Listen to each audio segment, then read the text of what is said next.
Here's why Wall Street landlords could lose big.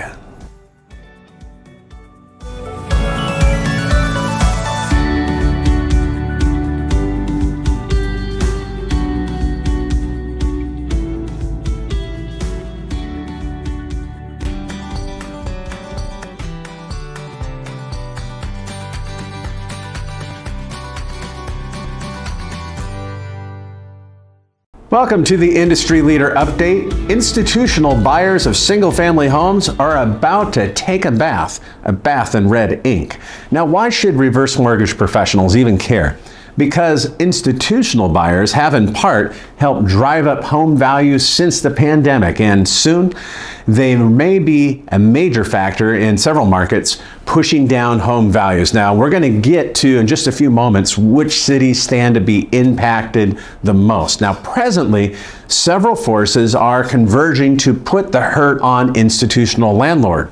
And first is investor profitability on rentals. That is falling. Now, data from Zillow reveals the cap rate or capital rate, that's the difference between the rent collected less the cost of the loan and expenses, is actually falling.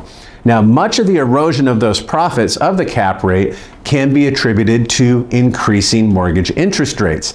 Next, corporate landlords are having to reduce rental rates for properties that have languished on local listings, believe it or not.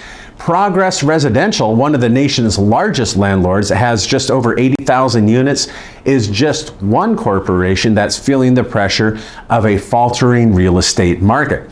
While home values are precariously perched for a fall, Progress has actually had to increase the amount of interest that's paid to their investors on their mortgage-backed securities from 2.2% in the summer of 2021 to 5.3% in June.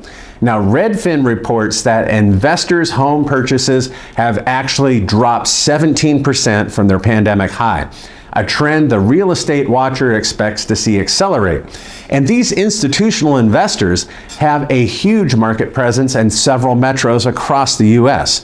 The percentage of homes that were purchased by investors or firms in the first quarter of 2022 was 33% in Atlanta, 32% in Jacksonville, Florida, 29% in Phoenix, and 28% in Miami. Now, that means the housing market in these areas is likely to follow the fortunes or the losses of corporate landlords. Investor purchases shockingly account for as much as 60% or more in several zip codes in southern Atlanta. Now, investors, big and small, account for 20% or 1/5 of all single-family homes in the U.S. Now, that's 20 million homes that could be sold as evictions and delinquent payments begin to swell. Now, that sell-off would open up home inventory and help lower prices and help the home buyer to possibly find and qualify for a house at today's higher mortgage interest rates. But then there's also what I call the California connection. Now, in its May 2022 report, the California Association of Realtors, they reveal active listings for houses are up 46% from 1 year ago, and pending sales are down 30% from May 2021. That's the worst decline we've seen since the pandemic. While seeing a more balanced home market is good in the long run, the importance of the California market cannot be overstated. In fact, over 1/4 or 26% of HECM endorsements in fiscal year 2021 came from the Golden State. And there are several scenarios we can see play out this year and next. Quite frankly, trying to predict which outcome we're going to see is only going to guarantee one thing: failure.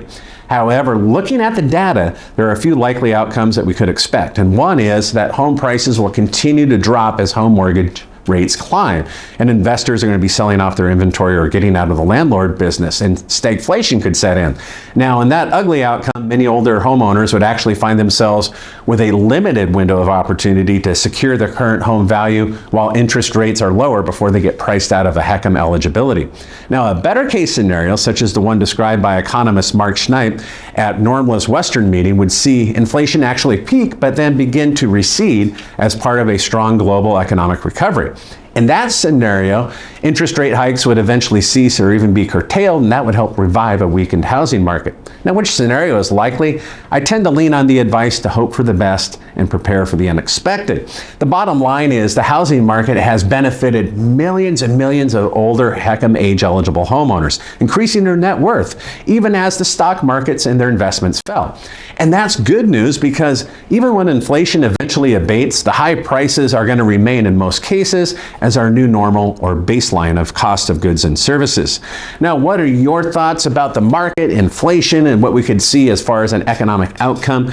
Leave your comments in the comment section below, and also please share this video with others using the social media links on this page. You can do that on your LinkedIn, Facebook, or Twitter profiles. Thank you in advance for doing that. We want to spread the word. And we also have a YouTube channel. You're going to want to subscribe, hit the notification bell. That way you never miss an upcoming episode if you don't get the email or you miss it one week. And each and every week, we have the latest reverse mortgage news and commentary. There's no subscription cost, so we can tell you what's going on in the world of reverse mortgages. And you can listen to that and catch up while you're at the gym or on your daily commute to work. Hope you have a great week. Happy originating, and be sure to return next Monday for more reverse mortgage news, commentary, and analysis here at HECM World.